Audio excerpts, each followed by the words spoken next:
I'm Kiyan. And this is Inevitable, that podcast where we'll be seeing you, because this we watched Arrival. Written by George Markstein or Steen and David Tomblin. Directed by Don Chaffee. And aired on September 29th, 1967. We're finally watching The Prisoner. You know, when I saw the title of this episode was Arrival, it got very confusing for me because of that movie Arrival, and I was like, I gotta keep it straight in my head. Gotta make sure I don't mix these things up. Yeah, perhaps an easy thing to mix up, because despite the fact that this is now the oldest show that we've watched for Inevitable, yes, it feels the most modern. It's because it's shot in color on 35mm film, so it basically looks HD. Because it is HD. And not only am I talking about the cinematography, though, when I say that, I'm also talking about the story itself and the ideas within it. Well, Patrick McGoohan seems to be ahead of his time. You know, I've only watched the first episode. I guess we should mention this now. I've only watched the first episode. Kiyan, I think you've watched the whole show twice now? And this will be your third? Yep. Yeah, so I guess we should mention that right off the bat. So I also have no idea how the show ends. Kiyan's been telling me that it's wild. Kiyan said Keith said it was wild. I don't know anything, so I guess everyone's going to get my reaction like live, or as close to live as possible, because I'm going to endeavor to not spoil myself. Yeah, it is. It's one of the most wacky, wild, insane, but like amazing endings I've ever seen put to screen. And I can't believe sometimes actually this is true. Sometimes I think about episode 17 of The Prisoner and just go like, how the hell was that okayed? Like, who let them end it like that? I love it, but, you know, it's not for everyone, I think. Well, I read that they kept pushing for Patrick McGoohan to write more episodes, and he eventually was like, 17, take it or leave it. And they're like, well, okay, 17. Because 17 is a pretty weird number for like a season of episodes when you think about it, both in a modern and a historical context. Yeah, and I think he said there are disputes over how much it was originally supposed to be. Some sources, I think, said 26. Some said like 36 or 39. But I think McGoohan himself has gone on record as saying he didn't want to stretch the story too thin. Mm-hmm. I read that. I also read that there are confirmed 2 scripts that were written but not filmed. For whatever reason, because apparently the original scripts for The Prisoner were released as books, and inside those books are 2 scripts that were written but not filmed for the show, and I don't know why, but these apparently do exist. Yeah, I didn't know that. That's interesting. Well, The Prisoner itself is sort of the brainchild. Well, there's dispute about this as well. There's dispute about almost everything behind the scenes for this show, but I think it's generally accepted that this show is pretty much the brainchild of Patrick McGoohan, who is actually not English. He's Irish American, and I kind of want to just touch on his background because like you can't really like it's hard not to, and that's something we'll see as the episodes go on, is like they get a little more meta. I don't think it's a spoiler to say that. Mm-hmm. And there's actually some meta stuff in episode 1 itself that I want to talk about. But anyway, so McGoohan is actually from the U.S. He was born in the U.S. and then moved to Ireland and then moved to England, where he became an actor. And I think his first like big success was the show Danger Man, which was... Yes, so Danger Man is interesting because it aired and then was canceled, and then like I think it was 8 years later, McGoohan was like, actually, I want to do Danger Man again. So they like revived it for another 3 seasons. Huh. So when you refer to Danger Man, there's Danger Man 1951 and Danger Man 1963, which are technically 2 separate series, but the second is a continuation of the first. Huh, yeah, I actually didn't know that. Danger Man is also, I think, just called Secret Agent in the U.S. So this was a black and white show, as most shows were back then.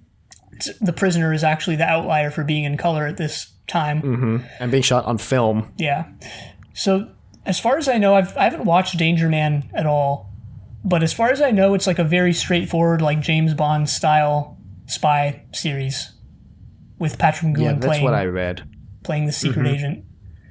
And then the Prisoner I think while never fully intended to be a continuation of Danger Man, can possibly be a continuation if you want it to be, because we never learn number six's name. And I'm pretty sure we actually never see him say on screen that he was a secret agent.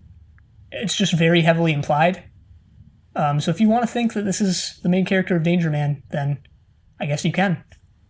There's a quote from someone who is involved in The Prisoner who's like, there was never any mystery about who number 6 was. His name was Drake, and he was a spy.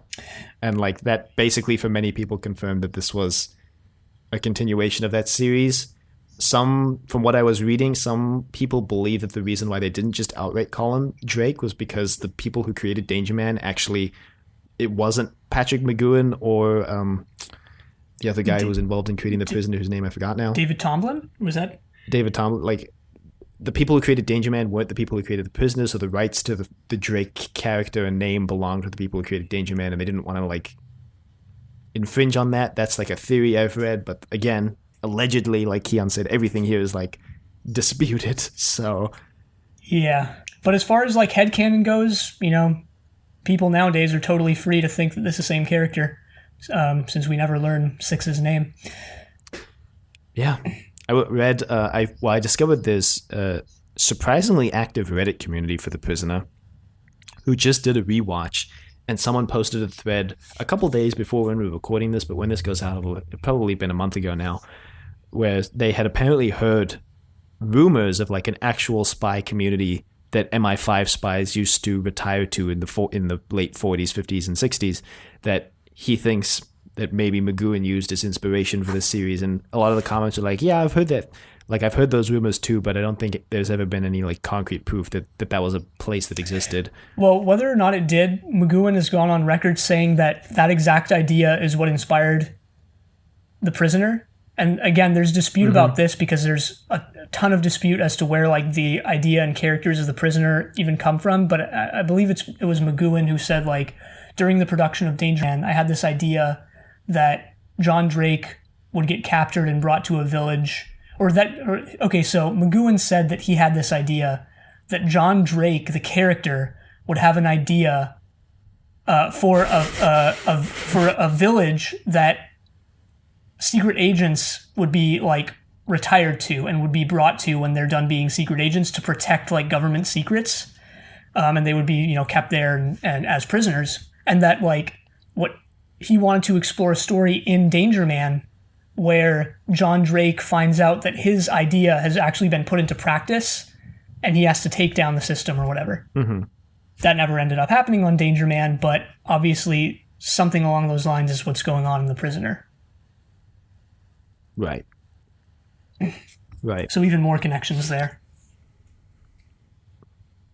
Yeah, there's a I think, like, from what I was reading, most people seem to believe that this is Drake and that this is a continuation of Danger Man, but again, never having seen Danger Man and not even having seen The Prisoner, I don't have any opinions, so... Yeah, I mean, it could be either or, I'm sure. I haven't seen Danger Man, so who knows?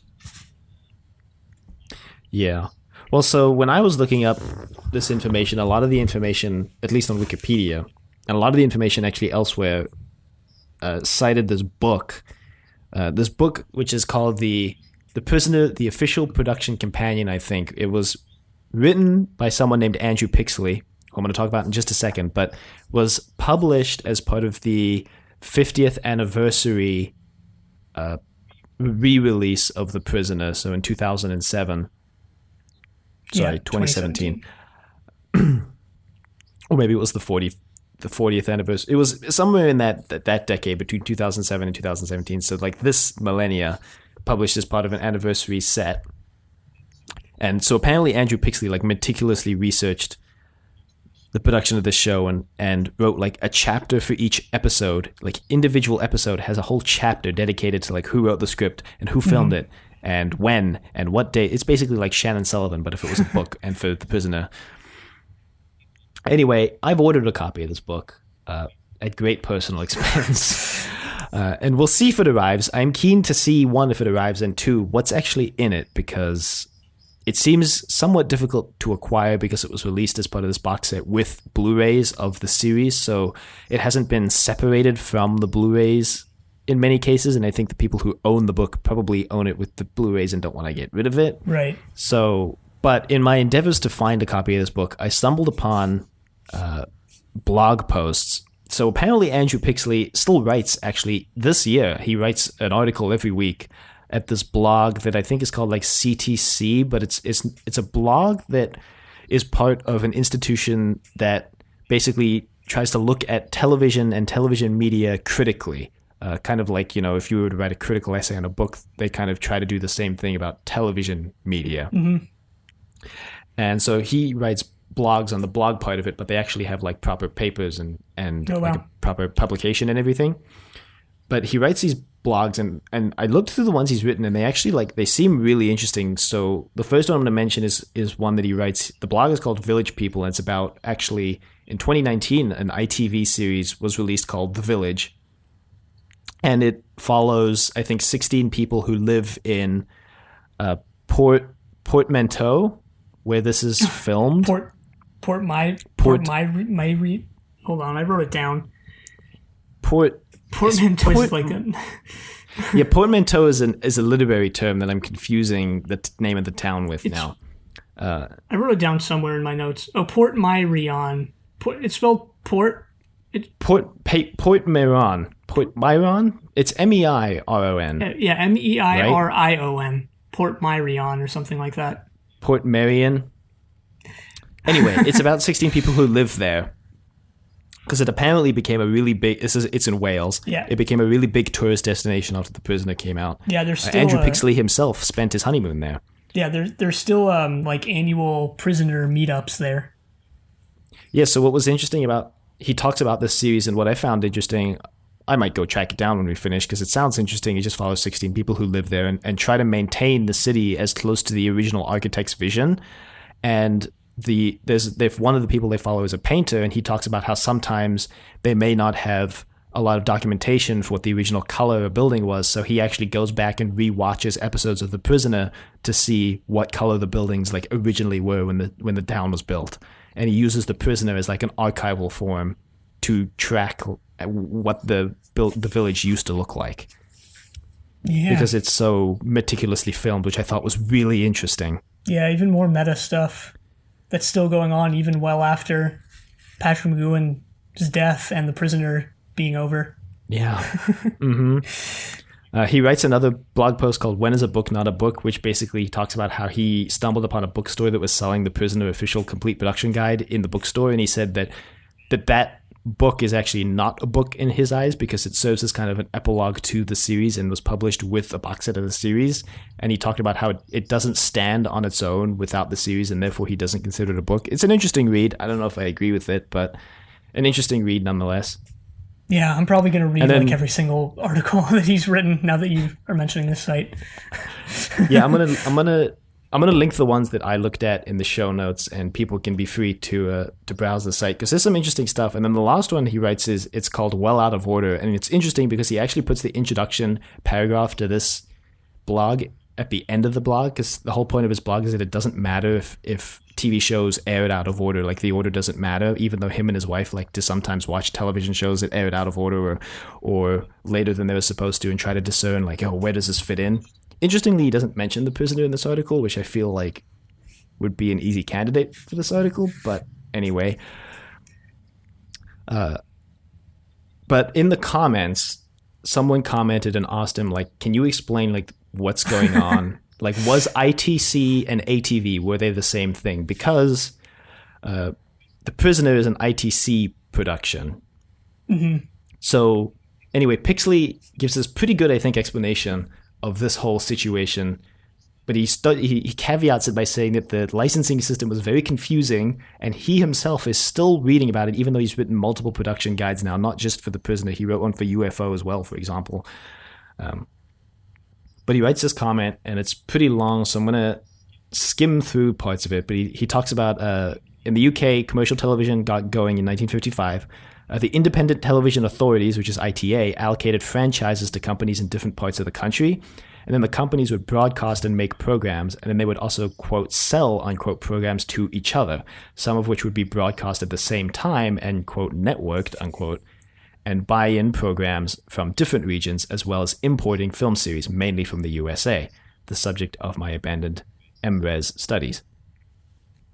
Associated Television, ATV, started operating first of all in London, which was a split region. One contractor, Associated Red Diffusion, operated the service from Monday to Friday, while Saturday and Sunday saw transmission controlled by ATV. And to confuse things further, they weren't even called ATV originally, but ABC, which I actually read they were called the Associated Broadcasting Company, but then they got sued by the other ABC, so they changed to ATV. Anyway, shortly thereafter, television kicked off in the Midlands with another split region. This time the weekdays were ATV, while the weekends were handled by a completely different company called ABC. Anyway, so ATV was part of a group known as the Incorporated Television Program Company, ITP. From the outset, ATV invested in a number of filmed adventures like Robin Hood, and these were... Okay, here's the key part. These were made by independent subcontractors for ITP, which meant that they were screened by ATV at the weekends in London and weekdays in the Midlands, and at any other times by other ITV companies who had purchased them. ITP then also sold these shows overseas, often working in North America. Also distributing programs in the USA was ITC, the Independent Television Corp., which was revamped in 1958, and one of the companies taking an interest in ITC was ATV. So then by 1959, ATV had acquired ITP as a wholly owned subsidiary, and by 1960 took full control of ITC. So ITC was a subsidiary to ATV. It was a distribution company for British-made film series and also for other products bought from international sources. And then so basically, I guess the gist of what's left is the sense of what I get from the trade press of the day is that ATV would commission and finance a series, broadcast it domestically, and then market it globally via ITC. The ITC branding, as we tend to know it, was first used, I believe, on, quote, The Four Just Men, unquote. So there you go. I hope that clears up any confusion we had. Or creates more confusion, who knows? Yeah, that created a lot more confusion for me. Head now reeling with acronyms. I'm like lost. The gist of it is that ATV was a contractor basically for independent television that commissioned shows and then broadcast them, and then international distribution was handled by ITC, which was owned by ATV. There you go. I was okay not knowing any of this. We have to know the history. We have to know the history. Well, speaking of all these different production companies and broadcast companies and the episodes themselves, The Prisoner is actually a really unique show in that there are more than 5 different orders for the episodes. And given the episodic... I think all of them agree on the first and last ones, though, right? Yep. So all of them, even the production order, even in production order, 1 and 17 are the same all across the board. So even that's also another meta thing as well, of like, nobody really knows. Even to this day, there's still dispute over the chronological order of this show. But the one thing we do know is that 1 is first and 17 is last. And that's true even for how the show was made, which is not the case for most of the episodes. Because, for example, episode 16, I believe, was made second. Yeah, I think so. If you go to Wikipedia and you just go to list of the Prisoner episodes, they actually have a convenient chart that lists all the episodes in televised order, and then it's got columns for what order that episode either was made or should be watched by XYZ's decided order or ABC's decided order, and you can actually sort the chart by like whoever you want. Yeah, so I wrote all of these down, not the chart completely, but just what they are. So so all the different orders are as follows, I guess. There's production order, which is obviously the way they were made, and I'm sure it would be like a huge trip to watch them in that order. Which is, yeah, so that's how they were made. And then there's the ITC order, which is the original British broadcast order, plus the order that they were released in on Blu-ray. Then there's the KTEH order, which is arranged by some guy named Scott Apple or Appel, spelled APEL for KTEH, which I remember back when we were watching Blake 7 on Zenith, the Blake 7 podcast, check that out. St. Clinton mentioned that he originally watched Blake 7 on KTEH. So that's like a Northern Californian station that used to broadcast a lot of old British sci-fi shows, and they had their own order. Then there's the 6 of 1 order, which is arranged by this prisoner appreciation society called 6 of 1. This was actually used on DVDs, so this became official to some extent, and on some rebroadcasts of the show actually. Then there's the AV Club order, which is from the website AV Club, arranged by some guy named Zach Handlin. This was his recommended order after he watched the KTEH order. He created his own. So that's just 5 orders. I'm sure there are people out there who have their own. Yeah, no, I mean, 17 episodes. If you exclude the first and last, that gives you 15 episodes. So there are 15 factorial different ways you could watch the 15 inner episodes. So that's a lot. I'm interested to know why the Prisoner Appreciation Society is named 6 of 1 when that's like a very Star Trek name, because the villain's the Borg. Every Borg character is named, like 7 of 9 or 1 of 13, where the first number is like their designation within the second number, which is their Unimatrix number, I think. And I'll just say, I haven't looked into this too much, but there's been a lot of like discussion and like pseudo research even of like the numbers in the Prisoner, because nobody has a name in this show. They're all just numbers. Some people have names, but not many of them. Cobb. Yeah, Cobb. and Rover as well is. Rover's not named in episode 1. Yeah, he's not named in episode 1. So entire first watching of this show, I thought Rover was named Roger. And I thought that was I was fascinated by that idea that like all the people had numbers, but this like inanimate thing had a name. But it's not true. It's named Rover. So Rover's like a dog's name. I know, yeah. Go on, Rover. Go on. I read that Rover was originally not going to be the weather balloon thing that it ended up being. It was supposed to be like this like contraption, like they had a little mini like cart inside of a I don't even know like what it was. Like some sort of golf cart thing? Yeah, it was like some sort of, I wrote it down. I'm scrolling through my notes, but my notes are like really long, so I can't find it. It was like some sort of golf cart with like a weird like covering around it, but like it just didn't work whatsoever. For God, I can't believe I can't find my note for it. Well, whatever they created instead works great. Yeah, I read that like someone saw some weather balloons nearby and was like, well, we could just maybe use something like that. And then they did. They were like, genius, you're hired. Anyway, I have a few more production notes for the show. McGowan actually originally said, weirdly enough, because there are some connections between him and the character of Number 6, but he originally said he wanted another actor to play Number 6, which I actually find hard to believe. I actually find I read that too. I find that really hard to believe. But I guess we have no choice but to believe it. Again, this show is filmed in Port Myrion. I hope we've looked up the actual probably find out how to pronounce that by next week. Just like how I looked up how to pronounce Bergerac this week. Nice. Port Myrion is actually where The Mask of Mandragora was filmed on Doctor Who like 10 years later or whatever. Wow. Yep. Wow. Apparently, a lot of the extras in this show are local residents. And for other locations, the London scenes that we get in the amazing intro, which we're about to jump into discussion of, is actually in London. And Number 6's home, which we also see in the intro, is a London residence. Yeah, the intro and the outro have their own Wikipedia page. Yep. The intro is amazing. It's one of my favorites, probably right up there with Sapphire and Steel. It's one of my favorite intros I've ever seen. Yeah, no, it's great. I prefer the outro myself. Oh, really? I think it's because I think it's more abstract and leaves more room for interpretation. The intro seems very straightforward in what's going on, which to me almost seems at odds with the rest of the show. I've only seen one episode, but like even just in this one episode, I'm like, what is going on? I don't know. The intro is just him getting brought to the village. Yeah, it's him resigning from whatever thing, which we know because there's a big file on the desk that says resigned. It zooms in on resigned. And then he gets gassed and he wakes up in the village.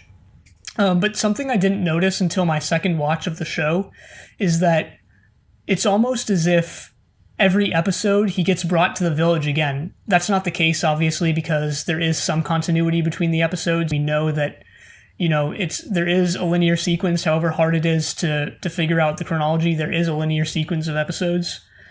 But given the intro with him, because it is the same in every story, it's him resigning and getting brought to the village. It's almost as if he's stuck in some sort of time loop, which he's not, but it kind of seems that way. Given the intro, maybe he is. Yeah, maybe. Children of the Stones crossover when. It's interesting that for Inevitable, we've only watched ITV productions. So. Yeah, we don't have any BBC shows under our belts. HTV, and I don't remember what Children of the Stones was, but it was one of those ITV. HTV West. Yeah. And then Sapphire and Steel was ATV, and this is ATV via ITC, so. Yeah, and. Well, there is no and. I don't have anything else to say on that. But back to... I'll just add that Andrew Pixley, I'm going to just quickly throw this out there, that Andrew Pixley actually in one of his things mentions a podcast specifically dedicated to ITC-related things called ITC Entertain the World, which only had 3 episodes released as of when we were recording this, but they talk mainly about American films that were imported via ITC to Britain. But yeah, it could be interesting to check out for 3 episodes. Yeah, it could be interesting. But going back to the intro for a second, this first episode is actually the only one, if I remember correctly, that doesn't have the full intro. So I wouldn't know. Yeah, so everything from here on out, because this episode goes from him waking up in his room in the village, which is part of the intro, to him wandering around the room, which is part of the show. But every subsequent episode, so every episode from here on out, is going to have a little bit more to the intro. Well, guess I'll see. Yeah. Guess I'll see. I have some production stuff before we launch into the episode itself, specifically about episode 1. So the first draft of the script was completed in 1966, actually, believe it or not, by George Markstein. And then it was further worked on by David Tomblin and Patrick McGoohan. And if I remember correctly, all 3 of these people were involved in Danger Man. So McGoohan and Tomblin for sure were, and George Markstein, I believe, was as well. McGoohan actually directed some scenes in this episode, apparently, including the one where everyone freezes and Rover attacks that one guy. Nice. That one guy. Wasn't that Cobb? No, it wasn't Cobb. Well, I thought that was Cobb. I don't think it was, but it might have been. I'm not Because I thought that was why... Maybe this was just me backwards filling in, retro filling in information, because I thought that would explain why he ended up in the hospital, and 6 only recognized him when he was close up. But hey, maybe that's just my interpretation. I'd have to go back and rewatch it. Yeah, I'm not sure. Even after watching this episode 3 times, I'm not sure. But so apparently Guy Dolman, who plays the original number 6 in this episode, actually had cracked ribs. Number 2? Yeah, sorry, number 2. Actually had cracked ribs at the time, which maybe explains why they replaced him. There's a weird meta thing with him that I guess I'm going to mention right now. But in this episode, he wears what I think is a very distinctive scarf that I think is actually pretty bitchin' that I really want for myself. But he wears a pretty distinctive scarf. And if you go to his Wikipedia page, there's a picture of him wearing the scarf. And the Wikipedia page actually misattributes this look to his appearance in the Ipcress Files, which is a movie he made with Michael Caine, a spy movie in the 60s. So that's kind of weird. Yeah, and I watched the trailer that allegedly this picture was that they used in the Wikipedia page is from, and he doesn't wear this outfit at all in that. It's definitely a misattribution. Yeah, there is a lot of weird meta. This is the tip of the iceberg of the weird meta stuff. There's so much that just sends a chill down your spine in this surrounding the prisoner. Some of it which didn't even materialize until the 2000s of holy shit, that's what they were doing. Yeah, Great. This is an incredible show in that regard. Well, I really liked this episode, so I'm looking forward to it. I'm ready for it to completely shatter my expectations and just suck for the next 16 weeks. But, I have very high expectations now after this episode. I know, I was going to say, like, watch, you ordered that entire book and you're just going to hate, like, episodes 2 through 17. I think it'll be an interesting investment, if only for the TV history of it all, that I can provide to the podcast based on what's inside the book, if it ever arrives. I was also going to say, like, watch, it's going to, like, as soon as we finish recording episode 17, the book is going to come. Yeah, I had to order it from the UK, so we'll see what happens. I might be the only person in the US who owns this book after it arrives. I don't think I really started thinking that this show was great until episode 3. Episode 3 was the one that made me go like, all right, this is like a legit show. Like, this is important. This is important. You will remember this. And I did. So a couple more quick production things. All the interior shots in the show are shot at MGM British Studios. The original cut of this episode was 90 minutes, and they had to cut it down to 48. The original music for the show was written by this guy named Robert Farnan, but was rejected. And they got some guy named Wilfred Josephs to compose a theme, and that was rejected. And then they got Ron Grainer to do the theme, and that was approved. And the incidental music was done by some guy named Albert Elms. Our good man, Ron Grainer. Yep. And if you think about it, the end theme for this actually kind of is similar to Ron Grainer's arrangement of the Doctor Who theme, because we all know Ron Grainer composed the theme but didn't arrange it. It was arranged by Delia Derbyshire. Yeah, and Kev McCullough and Dominic Glynn and Murray Gold and Sagan Akinola, and I know I left one off in there somewhere. But if you go look, it's on YouTube. You can go look at the Doctor Who theme arranged by Ron Grainer, and it has like a very 60s spy feel. Wild. Yeah. It's good for the third Doctor, actually. If you've listened to Radio Free Scar, you've also heard it because they use it as their theme music. Mm-hmm. And the last little I have, which we'll probably talk about at the end, is that there's actually an alternate version of episode 1 that was shown a week before. Yeah. It was shown to like a group of, I don't know who, but like an early audience or something, like a week before it aired, the actual episode aired. Test audience. Something like that. Test run. Yeah. All right, well, we've already talked about the opening, but I want to talk about the lightning sound effects during the opening, which totally caught me off guard because I was watching it and it was like, I watch things with headphones. I was like, oh God, rip my ears. Yeah, you didn't know every time you slam a desk, there's a lightning strike and okay. And a door. Okay, one of my favorite things, bar none, from this show is the fact that when number 6 slams the desk in the intro, the teacup just shatters. I didn't notice that, but I'll watch for it next week. That was like a highlight of, I think I noticed it in my second watch, but like a highlight of my second watch was getting to watch that intro and seeing that teacup shatter every single time. Which maybe I'll just, since we're on the topic, my first time that I watched this, I considered it basically the best show I'd ever watched.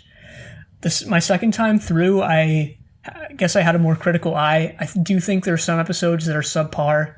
I had a much lower opinion of it. So we'll see what happens now, I guess. Well, it's got some serious competition if it wants to be one of my favorite shows of all time. Some serious competition, I'll just say up against shows like Doctor Who, Children of the Stone, StarCon. No, I'm kidding. I don't think any of those, maybe Doctor Who is number 5, but like, I don't think any of those are in my top 5. Yeah. Anyway, yeah, this opens, it goes right from another meta thing. It goes right from the intro into number 6 wandering around his new home. Well, he tries to make a phone call, and there's a line here that could mean a lot of things, but he asks for the exchange, and they're like, well, what's your number? Which either means, what's your phone number, or what's your number? Yeah. Number. And he says he hasn't got one. There is, like, money in this village, which I thought was interesting, because he catches a taxi because he wants to... he's like, just take me as far as possible, because he wants to see if he can get out of this village via taxi, and the taxi's like, that'll be 2 credit units. And I'm like, what? Credit units? Yep, so that's their currency, and one thing that I don't think it's really a spoiler to say, because we kind of get hints of it in this episode, is that this village, the village, is sort of this. It incorporates, and we also have to remember when this was made. This is like the time when the Iron Curtain, I think, was at its thickest, perhaps. Interesting. Well, so there are like parts of this village that depict a capitalist society and parts of it that depict like a communist society. And we're getting hints of that, I think, in the first episode. And one of them, towards the capitalist side, is that they have money, and they have like the ability to like make money in this village. So, yeah. Not that communist societies don't have money, but they don't have like the capitalistic, like, you know, I'm gonna start my own thing or whatever. Well, it depends if you're working on Soviet communism or like true economic theory communism, which is in true communism, like the actual original theory that money does not exist. But then again, neither does the state. So yeah. Anyway, there's maps, and the maps just show the village, and like all the surrounding features are just labeled like the mountains, the lake, which is remarkably depersonalized.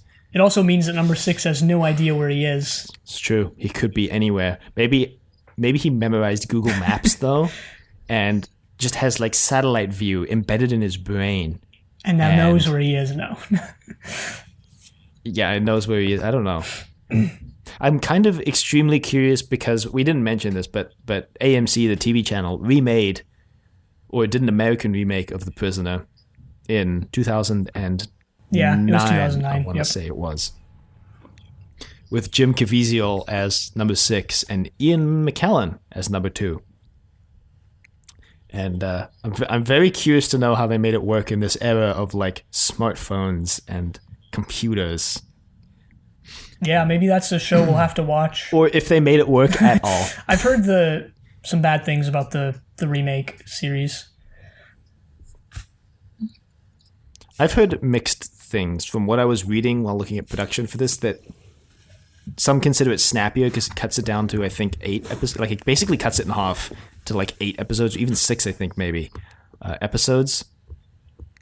But I think a lot of criticism was levied at the ending, which apparently was not the same as the ending of this show. Yeah, and this version of The Prisoner, shall we say. How in the world could it be? Just knowing the ending of this, like, that's my question. How you can't, like, the ending of you can't replicate the ending of this show. It's just not done. But maybe the remake is something we'll have to watch for a later season of Inevitable. Possibly. I mean, it'd be interesting if only because it would be one of the few times we could compare and contrast 2 different takes on kind of the same idea, even if the later one is technically riffing on the first one. Yeah, now that I think about it, I wonder how much sci-fi stuff the new series includes, because we're going to see throughout this show that, like, there's stuff in here that is nowadays, like, this doesn't seem like a sci-fi show in 2020, but I bet it probably did in 1967. I think it's a sci-fi show. Like, what the hell is Rover? Like, it's a freaking magical balloon that sucks people up. That's like classic sci-fi. That's like textbook sci-fi. Whatever textbook means, because again, then we'll get into the whole what is sci-fi, discussion we had on Zenith. But I think that's like classic sci-fi. Yeah, but I'm just saying, like, I don't want to spoil anything, but I think later on there are concepts in this that are like, that were sci-fi concepts back then, but are still sci-fi concepts in the sense that they originated there, but like are just part of our society now.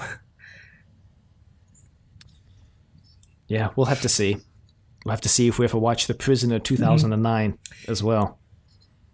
It's also got Haley Atwell in it. It's another name I just remembered. Anyway. So number 6 goes back home, and then he's called to the Green Dome by a little announcement over a loudspeaker. Yeah, by number 2. Right. The first number 2 of 2. 2 so far. I know, I saw the cast list on Wikipedia, and there's like got to be like 15 of them, and I was like, great, that's wow. Yeah, I wish you weren't spoiled about that. I mean, you would have known in episode 2. It would have been obvious that there would have been a new one every time, but yeah, I kind of wish you went into this totally clean. Yeah, I mean, it's so impossible nowadays. It's kind of a miracle I haven't spoiled the ending for myself yet. Yeah. So number 6 meets with number 2, and he asks him what this is all about, and turns out it's about his resignation. They want to find out why he resigned. Yeah. I mean, I don't know. I have theories on why they would want to know, but nothing in this scene really gives away, because I guess the thing is, it seems at first that it's like, oh, maybe it's because they specifically want to know why he resigned. Like, you would think knowing that he's resigned would be some sort of state secret. So it kind of seems to imply that maybe this is like his own agency keeping him here to find out why he resigned. But then I was like, but maybe he uncovered some really big dirt on his own country, and this is like the Soviets who are like, why did you resign? I don't think we even so far have had any indication that this necessarily takes place on an Earth with the same geopolitical structure as ours. So like maybe Russia doesn't even exist, but anyway. That's actually interesting to think about. I guess there really is nothing in this show to indicate that it takes place like in our world, other than like they name London and they name like, you see London and they name the USSR and a bunch of other countries and such. But yeah, that's a weird idea to like think that this takes place in another like universe or something. Another timeline, yeah. 3 steps to the left. Yeah. But what's interesting here is that they have like an entire file on him. They know like intimate details about his life. They have like baby pictures, like actual like newborn pictures of this guy up to... But they don't know what time he was born. Right, they don't know what time he was born. He gives them his birthday, which is the 19th of March, 1928, which is also my birthday. but wow, you're almost 100 years old. Yeah, not the year. It's been 84 years. I know, yeah. I finally watched Titanic the other day and waited just for that scene for the whole movie. Anyway. No, you're supposed to watch the whole movie and then wait 84 years and then watch that scene. No, okay, whatever. But yeah, so the reason why it's interesting that my birthday is also March 19th is that this is actually also Patrick McGowan's birthday. March 19th, 1928. So you're saying you're number 6. Oh, I'm saying I remember distinctly looking this up the first time I watched the first episode, because as soon as I saw this scene, I was like, that's probably his real birthday, isn't it? So I went and looked it up, and lo and behold, it was. Well, I guess this is where I can reveal that the podcast has been a 5-year journey trying to find out why you resigned, Kiyan. I know, when I resign from this podcast, I'm gonna get return home. You're gonna get gassed.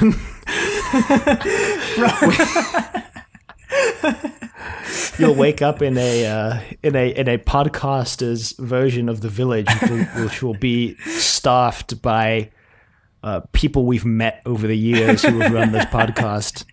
All the guests over the years. And instead of assigning them numbers and names, I'll assign them the names of their podcasts. So you'll just meet Flight Through Entirety and Crinoid, and you'll just be Trust Your Doctor. Oh boy, I can feel a fanfic coming on already.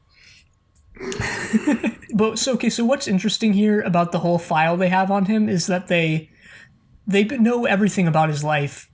Even, the history of his career, which is presumably secret to most people, considering he's probably a secret agent. But they don't know why he resigned.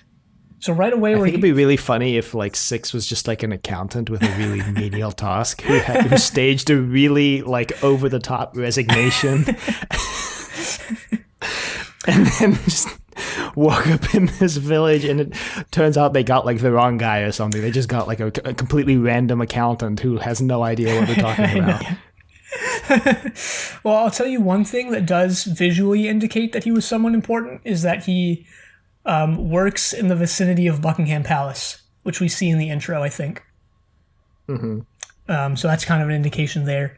But right away, we're getting this dichotomy of like whoever controls this village needs to know everything, and number 6, whose life has been presumably again intertwined with the state he's served, has resigned for personal reasons or reasons that he's not given anyone.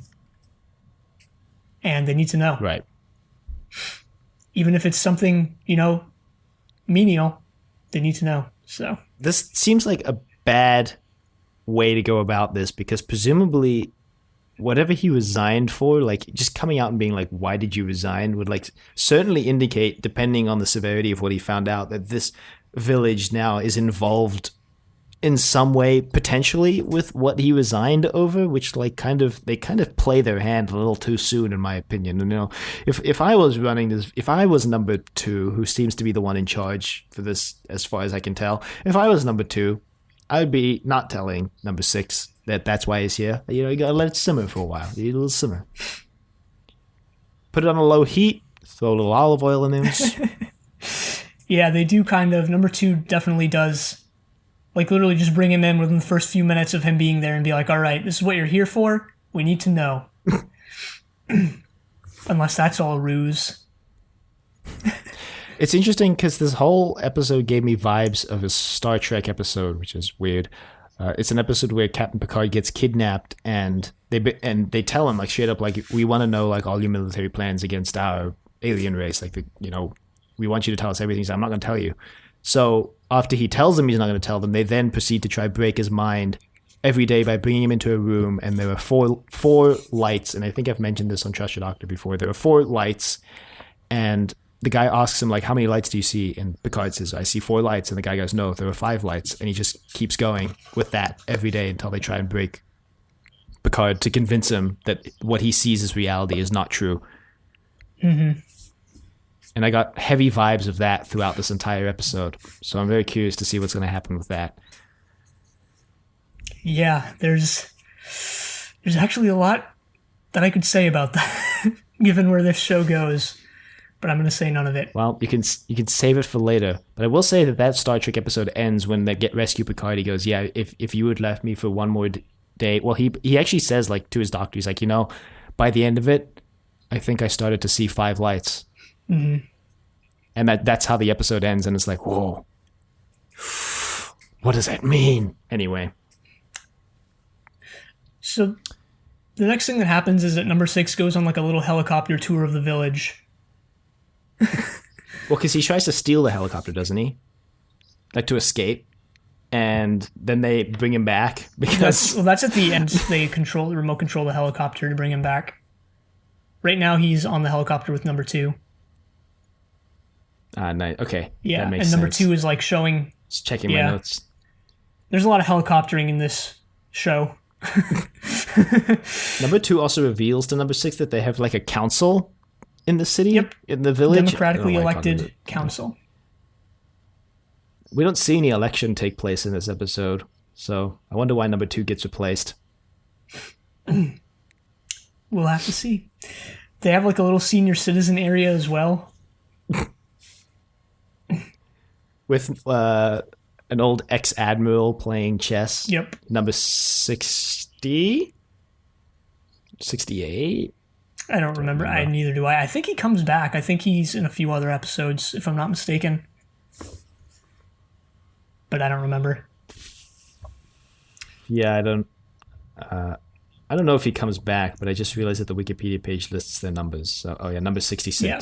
Execute Order 66. Oh, I should probably mention, I didn't say this at the beginning, but the first time I watched this show was in 2016, and the second time was in 2018.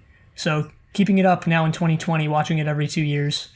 Yeah, so you watch it again in 2022. Yeah. So they go to the little village square. There's one of those penny bicycle things, which is a big symbol in this show. Penny farthing. Yeah.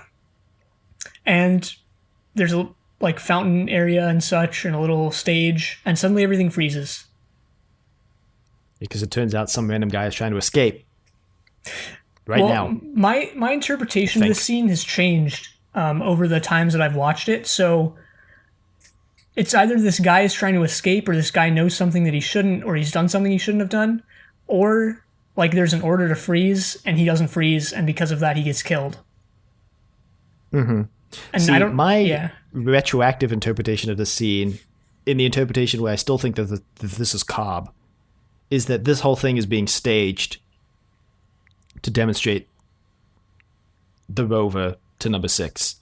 And that Cobb is part of whatever shadowy organization owns this whole thing, and he was sent in undercover to because he knew number 6 in a past life, and this is all staged And then he ends up in the hospital, and then this provides a perfect explanation for why Cobb is in the hospital, because he got attacked by the rover. I don't know. That's my like retroactive kind of interpretation, piecing all this together from one episode.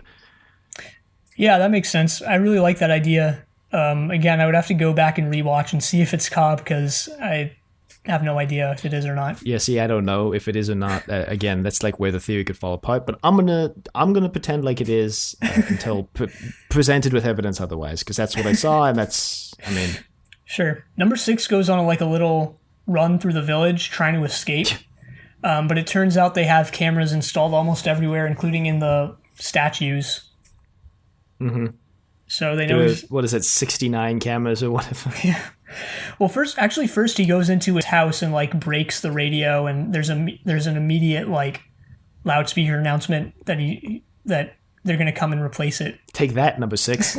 But number 6 winds up in the hospital after his little like manic run through the village, and he wakes up next. He jumps out the window, doesn't he, or something like that? No, that's Cobb. Yeah, Cobb jumps out the window, which we don't see. Why does number 6 end up in the hospital? I don't remember. I think he also I feel like he gets attacked by. Oh yeah, Roger. He is I remember he runs out onto the beach, and they're tailing him in like this car, and he punches him out, but he gets attacked by Rover, but he doesn't get killed. This is like again more reason why I thought that Cobb was the guy from earlier who got attacked by Rover, because 6 also, when he got attacked by Rover, ended up in the hospital. Yeah, and I always thought that Rover just killed victims, and I think we're going to see that later on, if I remember correctly, but maybe not.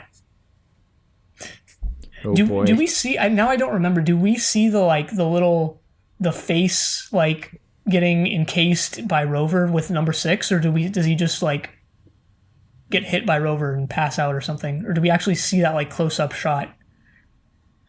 I think we saw that with the guy in the square. I don't think we saw it with 6. Because I think when you I'm going to pay closer attention to these episodes. I think when you see that shot, it means the person died. I'm like pretty sure. We'll have to see if that like is consistent over the show. There's a very Truman Show-esque vibe to all of this too. Yeah, there is. There really is. And that was the thing in the Truman Show, is that's kind of how they got found out, is because they reused an actress for something, and that's when Truman started to suspect things. Also, when a studio light like just fell out of like sky. Yeah, but then they brushed that off with the radio announcement. It's like a plane broke up over the town. That's just airplane debris. Ignore that. Well, I don't remember the intimate details of the Truman Show. Anyway, number 6 is in the hospital, and he wakes up next to Cobb, who he knew from his agent days. Yeah. That's another indication that he's an agent. Again, they never come right out and say it, but he knows Cobb, who is explicitly on screen like an agent stationed around the world in several places. He asked Cobb how long he's been here, and Cobb goes, I don't know, 3 months, 3 years, and I go, dude, days are still a thing. Like, how hard is it to like work out? There still seems to be a day-night cycle in this village, I assume. Yeah, there is. But like, maybe it's just been so long that like the passage of time is just like turned his brain to mush or something. I don't know. Again, he's working with them, so like, his behavior is like explained away in the end. Cobb decides to. My next note is Cobb decides to off himself before anybody else can. Yeah, number 6 gets taken in for some testing. He gets like a physical examination. He sees a room where they're doing group therapy, but it looks like they're being restrained in straitjackets. He passes a sign that says, "Questions are a burden to others, answers a prison for oneself." So interesting there. I'm going to put that on my gravestone.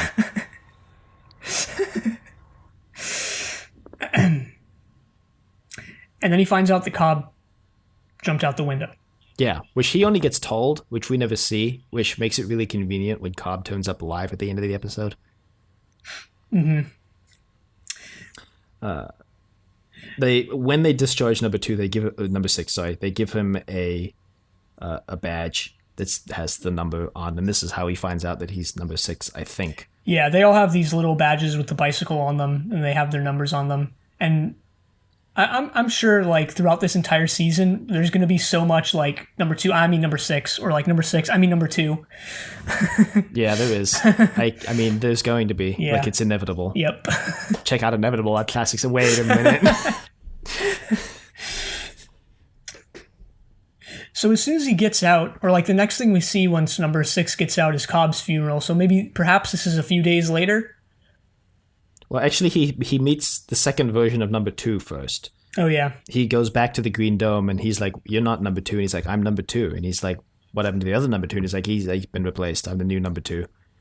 Right.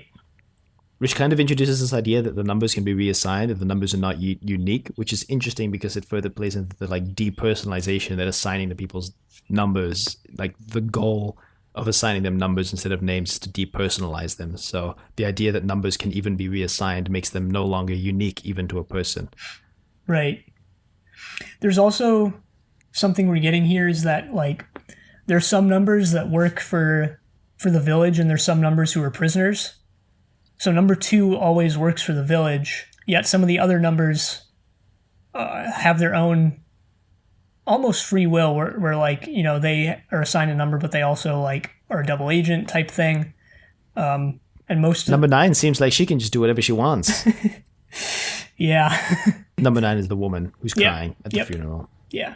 Who I never see credited anywhere as number 9 except for the woman, even though she's like blisteringly wearing a badge that says number 9. So. Yeah, she's just credited as the woman, which is weird. And this show, I feel like I shouldn't even be saying this, but like is very deliberate with how it credits the characters. So I don't want to say that that's like just a random like, oh yeah, we didn't know what number she was going to be, so we just called her the woman. Like there's stuff later on that we're going to see, more meta stuff really that this show does with its credits. Oh boy. So it's interesting here that she's not called number 9 anywhere other than her badge. And my notes. Yeah, and my notes as well. But she confronts number 6 at Cobb's funeral, and she tells him that she knows a way out. And that she was... Well, I think number 6 confronts her because he's like, why are you crying? Like, did you know him? And she's like, kind of. And he's like, I knew him. I should be the one crying. She's like, huh. Right. She reveals, though, that she and Cobb were working on escaping. And that you need to... I forget what the thing that they used, some like bio key or something like that to activate the helicopter. And if they can get that, they can helicopter their way out of there. There's a... She's like, we'll meet at the concert. And then it's smash cut they're at the concert. I know, I did feel that way when I watched this time of like, maybe there should have been some rearrangement of scenes. Like, I feel like it would have felt less jarring if you had gotten the funeral and then the new number 2 and then the concert or something like that. Yeah, see, that's even like clearly how we thought it would play out for a second there before we were like, wait a minute, no, my notes say that number 2 comes first. Yeah. Fucking smash cut. Anyway, number 9 proposes this plan to number 6 to steal a bio key from someone, and then she will give it to number 6 down by the docks later that day, and then he can take it and take the helicopter and leave. They basically need to meet at the boat where she will give him the bio key. So number 6 decides to play chess while he waits. Yeah. Now that you say that, this should have put off so many red flags in number 6's head of like, well, why aren't you part of the escape? Like, you know? He doesn't even ask that question until she's on the boat. He's like, okay, you go. And he's like, you're not coming with? And she's like, no. And he's like, wait, what? Like, he doesn't even realize till they're already too deep in the plan to go back. I know, but then even then he's just like, well, whatever. And he just goes for it. He's still upset about getting freaking checkmated. My next note is get wrecked. 6 got checkmated. His mind wasn't on the game, okay? Well, so apparently, like, this man plays chess with whoever he can find, and like nobody in the town is even close to his level. Like, number 2 mentions this earlier. He's like, man, I really hope he finds an opponent like worthy of him. And apparently number 6 is not that opponent. No. Anyway, they enact the plan. Number 6 gets in the helicopter and starts flying away. But haha, they have remote control capabilities, and they just like really hilariously just direct him back to the village. Yeah, I have. Wow, it looks like he might actually get away. Haha, as if. Wouldn't that be a trip if The show was called The Prisoner, and everyone talked about the show, even 50 years later, as if it was about this prisoner stuck in a village, but the best kept secret in the world was that he actually escapes in episode 1. And the next 16 episodes are just 1 hour, like a singular 1 hours of his life in real time. Like one episode where he just makes breakfast. You know, he throws some eggs on the pan, sear them up real nice, throws them on. You just watch him go through his like daily routine for the next 16 episodes, hour by hour, like a really lame version of 24. You never find out what the village was, never find out who was in charge, what that even was of him resigning and getting captured. Never touched on again.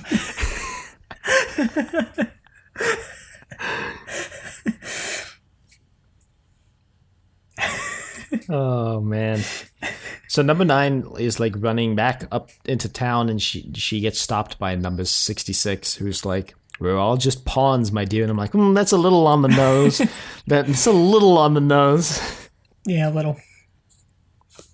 And then we find out in the little control room that Cobb was on their side the entire time. And by their side, you mean number 2's side, whoever Yes. number 2's side is. Yes. And he now has to report in a little cryptic line of dialogue to his new masters. He's been upgraded. You get a new name once you've been upgraded. Or you get your name back when you've been I don't know. I'm just spinning BS theories now.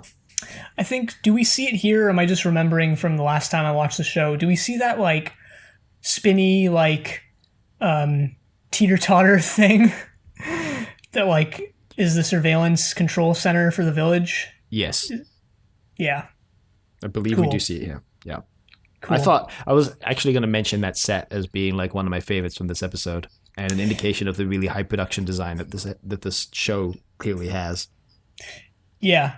The show still to this day looks great with all its sets and all of that. Seeing this like seesaw looking thing in the middle of the room that turns around with the masked guys on it, like I'd seen that imagery so much, like just watching anime as a teenager, and then when I watched this, I was like, oh my god, like this is where it comes from. Like, and I had no idea about that, so I kind of got that in the reverse order. Prisoner is like surprisingly pervasive in pop culture, because the Wikipedia page, there's a Wikipedia page, The Prisoner in Popular Culture, which is actually really extensive, and even goes so far as like Iron Maiden wrote a song that's basically about number 6, and they asked Patrick McGowan's like blessing to do it. Mm-hmm. Yeah, it really is, and I don't know why this is the case, but like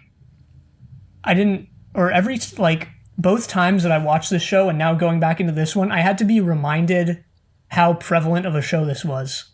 Like even this time when I was looking up stuff for my notes and such, I was like, oh man, like yeah, this was a really popular show and still is. And I forgot about that completely. Yeah, but it's crazy because it feels like it's only popular that side of the world, because every time I mention it to anybody, any of my friends, anybody I know, they're like, what's The Prisoner? And I'm like, okay, here we go. I have to explain what Prisoner is. I don't really know what it is. Just another British show you have to explain. Just another British, yeah, just exactly. Just another British show that I have to explain. It's funny because if we ever watch UFO on the show, it's going to be weird because I'm pretty sure there's a clip of Patrick McGowan or what was the other guy's name? Dave Tomblin, like basically just shitting all over UFO. Wow. As a show. Jerry Anderson's UFO. Anyway, you mentioned earlier that they're very careful about crediting people, and I actually, without prompting, noted that Baker is credited as, quote, the new number 2, unquote, which I found interesting, that was the credit they gave him, and not just like number 2. You know, in like Doctor Who, if you have 2 doctors in the same story, they're both just credited as Doctor Who, or they're both just credited as the Doctor. Mm-hmm. Baker being George Baker. I suppose I should mention. So that's the plot. Yeah, that's The Prisoner, episode 1. In the bag. We're 1/17 of the way there. This show is really great in that each episode is its own self-contained thing, yet there is the through line of like there's to some extent an overarching story of like number 6 trying to escape and all the various number 2s trying to stop him, but at the same time number 6 is also trying to figure out who number 1 is, because number 1 is in charge of the village. Or so you would assume. Yeah. And that through line is not always perfectly clear when you watch them in the order that we're going to be watching them in, which is the original broadcast order, because the original broadcast order is non-chronological. I'm down for it, though. I like non-chronological things. Like, that's the best part, in my opinion, of Pulp Fiction, is that you think it's chronological, and then there's a moment where it's revealed to be non-chronological, and then you get to the fourth segment of the movie, and you still think it's non-chronological, and there's another reveal that segment actually is chronological. Like, it's great. Like, that's my favorite part of Pulp Fiction, but anyway. Yeah. So this show is definitely going to play around with some of our expectations there, I think, when it comes to the timeline. I'm not even going to try and piece together the actual order that these events take place in. I'm pretty sure you can't. I'm pretty sure there are some episodes that are so self-contained that you just cannot place them whatsoever. Which kind of goes back to Andrew Pixley's article where he's like, does it even matter if things are aired out of order? Not really. Like, the show is the show. The quest is the quest. Oh my god, I knew you were going to say that. Anyway, I don't know how strict we're going to keep, or I don't know how much we're going to hold ourselves to keeping quotes for these episodes, but there are some good quotes from The Prisoner, and I had one here that's a pretty famous one, which is, "I will not be pushed, filed, stamped, indexed, briefed, debriefed, or numbered." Yeah, I mean, if you're gonna have a quote for this episode, it has to be that one. Yeah. I believe, wasn't there like a protester in recent weeks in the UK protesting stay at home who like used this quote and totally mangled it and got it wrong? And not only that like completely misses the kind of the point, in my opinion. Yeah. I didn't see the actual signs. What did it say? Do you know? I don't remember, but I know what you're talking about. Like, I do remember seeing this. Yeah. Weird. Anyway, as we always do, we have our little segment here. How many of Britain's 10 actors are in this? Well, there were quite a few actors in this. Yeah. Did you look them up, or because I looked on? I did. Yeah. So, okay. I don't know how we want to handle this. It's been a while since we both did the work we promised to do. So, yeah. So obviously we have Patrick McGoohan playing number 6. Like we mentioned before, he was in Danger Man / Secret Agent. He was the main character there, John Drake. He is actually not just an actor, but he's also a writer, director, and producer. So he wrote, directed, and produced, I think, episodes of Columbo. Maybe it was just one. I think it was multiple. He was in Columbo.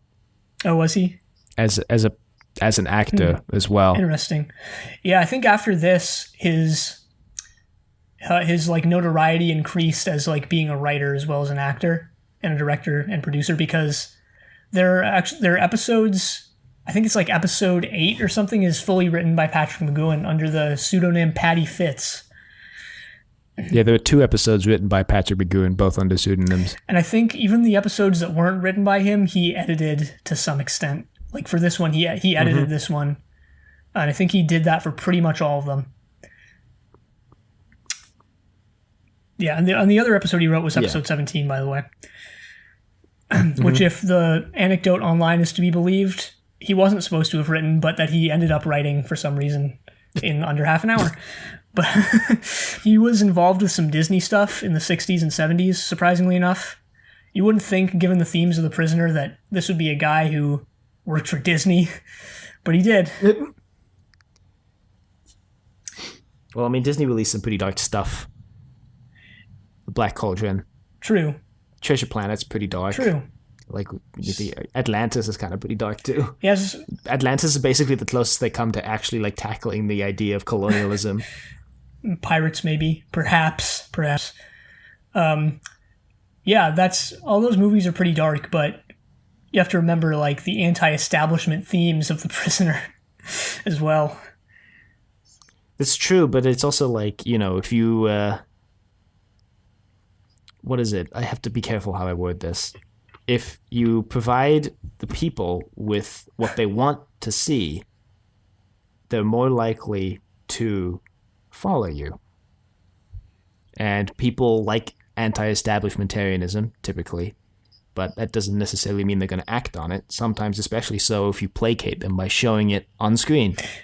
Yeah, well, I guess it all goes back to, like, do we want to view this as, like, some rhetorical, like, call to action? And maybe, but we'll have to see. I don't know. Anyway, Patrick McGoohan was actually in Treasure Planet. He was the guy. Yep, he was the guy who dies and gives Jim the map. I'm pretty sure. Oh.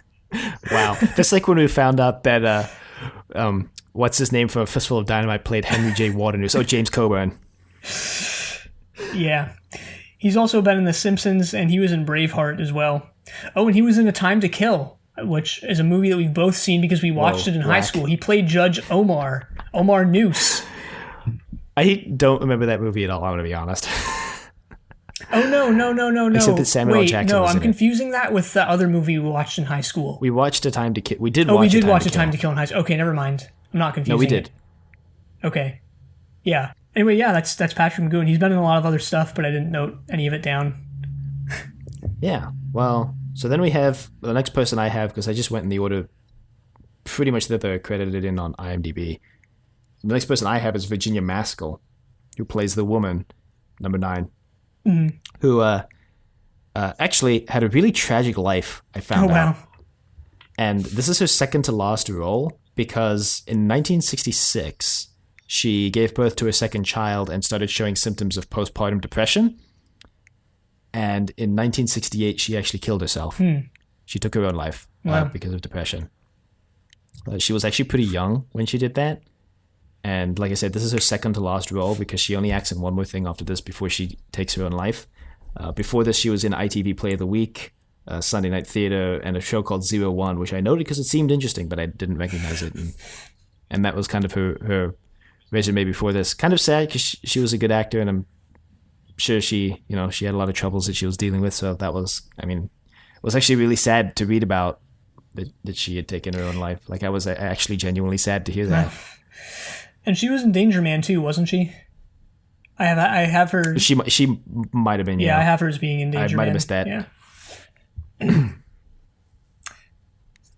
Yeah, pretty tragic that she ended up killing herself soon after this. So for the first number 2, the first number 2 is played by Guy Dolman, who's been in a lot of stuff. He was in The Avengers. He was in something called Thunderball. Not the James Bond movie, or the James Bond movie? Oh yeah. I guess the James Bond movie. I don't know. I haven't watched. That's the thing, is like I almost feel like James Bond is like homework for The Prisoner. Like how can you watch The Prisoner without watching James Bond? But I haven't watched any James Bond movies except for one of them, which I don't even remember which one it was and what it was about at all. Kind of, because I was surprised to see that. This is jumping ahead a little bit, but George Baker, the second number 2, was in 2 James Bond movies as like major roles. Yeah, and apparently after Danger Man, I don't know if this is true or not, but according to rumor, Patrick McGoohan was in talks to be the next James Bond. But then he made this instead. Then he just made this instead. That probably would have been because James Bond, sort of Sean Connery, James Bond history time. Sean Connery wanted out, so they got George Lazenby. George Lazenby was a model who they hired to be James Bond because they wanted someone who looked good. He wasn't a great actor. And they basically let him out of his contract because he didn't portray the persona of what they wanted Bond to be outside of the movie, because he showed up to the premiere with shaggy hair and looking like a hippie. So they enticed Sean Connery back for another movie while they looked for someone to replace Sean Connery as James Bond. So this was probably in that era, the Lazenby to more transition, that they probably, I would believe, consider him for Bond. I could buy it. That would be around this time period too, 67-ish. Yeah. 67 to 71-ish, like in this era, so. Yeah, well, I don't know. I know nothing of James Bond. But maybe I should... I know nothing of James Bond. I'll put that on my grave too. Maybe I should... I feel like I should watch some James Bond movies in the coming weeks just to see where some of the influences for this and potentially Danger Man as well come from. I think Danger Man was coming out when they were first starting to make James Bond movies, but the books... It would have come out at the same time as Dr. No, because I think Dr. No was 61, so... probably would have been in the same era as the second incarnation of Danger Man. I think that's the one I watched. Does Doctor know the one where the guy has like a super secret like evil island and they have to like destroy it or something? That's like 6 of them. Well, There's like whatever. 6 of the Bond movies. And they make Thunderball 3 times. And they do Diamonds Are Forever twice. Because one of them is Goldfinger. Well, I guess I'll have to see. If you don't realize Goldfinger and Diamonds Are Forever are the same plot, watch them again, you'll realize it. Well, looks like some James Bond is on the menu for me in the coming weeks. Unless I just You should make a James Bond podcast. No. Anyway, yeah, that's Guy Dolman. Oh yeah, I've also got him in Murder, She Wrote, which is a popular show now, and also Dial M for Murder, which was one of Hitchcock's, was a Hitchcock movie. And I should note, he was specifically in the Hitchcock movie because later on, something interesting happens. Anyway, so Paul Eddington as Cobb, I have him in Yes, Prime Minister and Yes, Minister. I also have him in Z Cars, Agatha Christie's Miss Marple, and then Play of the Week in Playhouse as well. Yeah, I also have him as being in Avengers and lo and behold, Danger Man. Of course. Bringing the old Danger Man crew I don't back think together. I wrote down Danger Man because I wasn't looking for Danger Man when I looked at these people's resumes, but I'm going to start doing that in the future. Yeah, that's probably, I was specifically looking for it. That's why I think I saw it. Yeah, so we got George Bakes, or is it Bakes, or did I just misspell that? I think it's Baker. Okay, George Baker. I've got it as George Baker. He's the new number 2, and it looks like what me from a few days ago wrote down for him is that he has literally 145 credits, and I'm not going to go through all of them. He does. He's got a lot of them. So drop the ball there, but that's George Baker. He's on Her Majesty's Secret Service and The Spy Who Loved Me, who are the 2 Bond movies that he was in. Mm-hmm. And then I noted he was in Bergerac, which I looked up the lead actor in an interview. That is how he pronounced it. All right. Maybe he's wrong. I'm just kidding. Yeah, but now we have justification for pronouncing it that way. And he was in Z Cars, and I have him in Dial M for Murder, but this is why I thought it was interesting, is because he was in a TV show adaptation, because Dial M for Murder was a play originally. He was in a TV show adaptation before the Hitchcock version was made. So the first number 2 was in the Hitchcock version of Dial M for Murder, and the second number 2 was in the TV version of Dial M for Murder. Huh. Weird. And the fact that they were both in James Bond movies, also weird. Yeah, I'm definitely going to keep on a lookout for the James Bond connections and the Danger Man connections from here on out. Yeah, maybe I'll look to see if there's any like thematic similarities between The Prisoner and James Bond, because I've seen all the movies, some of them multiple times. Well, there's the spy theme, of course. That's like blatantly obvious. But maybe beyond that, we'll see. We'll see how it shakes out. I've got Angelo Muscat, who plays the butler. He had the most hilarious resume. I assume you saw this. I didn't look him up, actually. He played Oompa Loompa in the Willy Wonka in the Chocolate Factory movie in 1971, and you'll never guess where he appeared in Doctor Who. He played a Chumbly operator. He was inside the Chumblies. Which story were they from again? That one with the Daleks that's in, I don't remember exactly, but the weird like dome-looking things, the mushroom-looking things. They were like fighting a war against the Daleks. Oh man, also George Baker was in Full Circle. Oh, what? As Logan. What? Yeah, he was Logan in Full Circle. The Children of the Stones episode? No, the Doctor Who episode. Oh. This is my brain at 9:30 at night, even though 9:30 is not that late, so. This is like morning for me. Yeah, so I'm usually just waking up, maybe with my fucked sleep schedule. But yeah, that's really weird that he's in Full Circle. The Chumbly was a type of operator. Galaxy 4. It wasn't a Dalek store. It was Galaxy 4. I just looked at this picture of the Chumblies and they look worse than I remembered. That's got to go in the show note. I wonder if that picture is a picture of the chumbly Angela Muscat is inside. Maybe. We'll never know. Oh, man. That Sapphire and Steel episode where, like, every picture extends into infinity. Maybe this is all intertwined. Oh, yeah. Pixley makes a couple references to that Sapphire and Steel episode in one of his blog posts. Oh, boy. I feel a lot more comfortable now reading these blog posts and, like, doing all the research here where they reference the other shows and stuff now that we've watched a lot more. Well, not one, now that we've watched all of Doctor Who, and two, now that we've watched a few more British shows. Well, we've watched the trifecta now. We haven't mentioned this, but I think we did mention at the start of Sapphire and Steel that some people consider that the corner, one of the corners of the trifecta of old British television, which is Doctor Who, Blake Seven, and Sapphire and Steel. I guess most people wouldn't put The Prisoner in there because it's more of a spy TV show.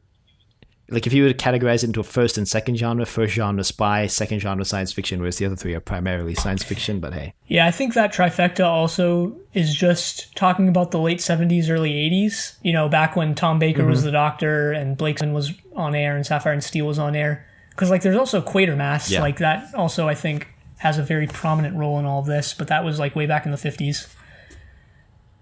Yep, and then maybe The Prisoner is part of the spy trifecta, which is like Callan, the Avengers, and then The Prisoner. Is the Avengers or Danger Man? I don't know. Is the Avengers a spy show? Like I never even knew what the Avengers was. Like all the times we've said it, all the times we've mentioned the Avengers, like had no idea what it was.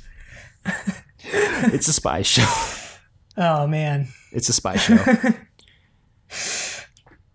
Yeah, well, I mean, if you're going to talk about the holy trifecta of spy stuff, like, especially British spy stuff, like, James Bond has to be on there. How can you not have James Bond on the list? Unless you're just talking about TV. Probably just TV. Because if you're talking about movies, then, like, they're not Star Wars. Wait. Unless you're just talking about British science fiction, in which case, then, like, yeah, I guess you could ignore Star Wars. Anyway, that's all I have to say, I think. Yeah, I think that's everything. I did want to mention the incidental music, which I found really interesting because there's like jazzy versions of like pop, like public domain nursery rhymes and songs. Because it's a really jazzy "Pop Goes the Weasel" earlier when number 6 meets number 2 in the green dome in the spinny egg chair, and then there's "What Would You Do with a Drunken Sailor" when number 6 meets number 9 at the boat. Mm-hmm.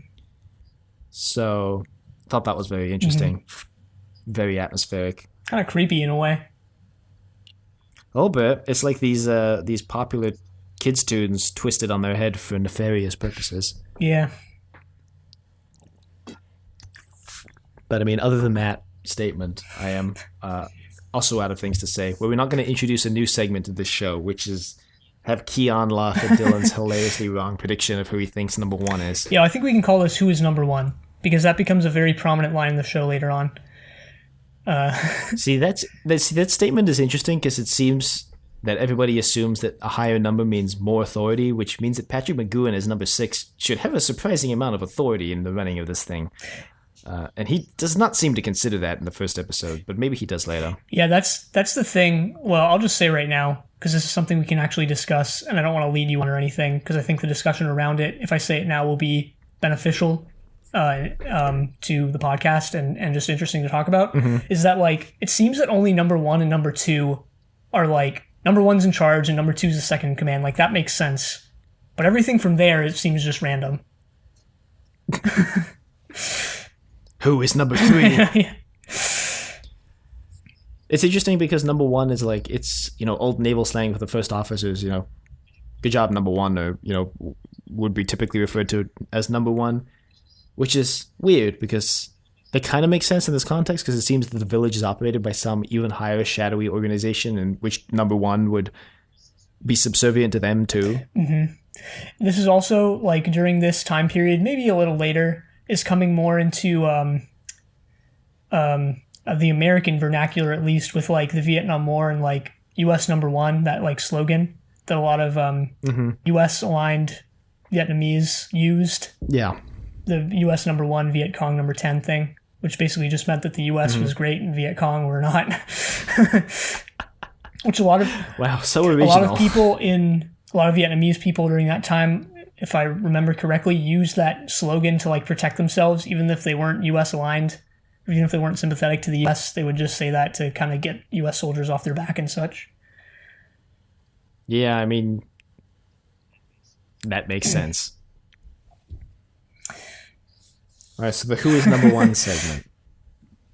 So, well, okay, let's also just preface this of like, I'm going to be participating in this as well, even though I've watched the entire show, but like, I guess my input will be like, if there is someone who could be in charge of the village in this episode, like who would it be, you know? Yeah.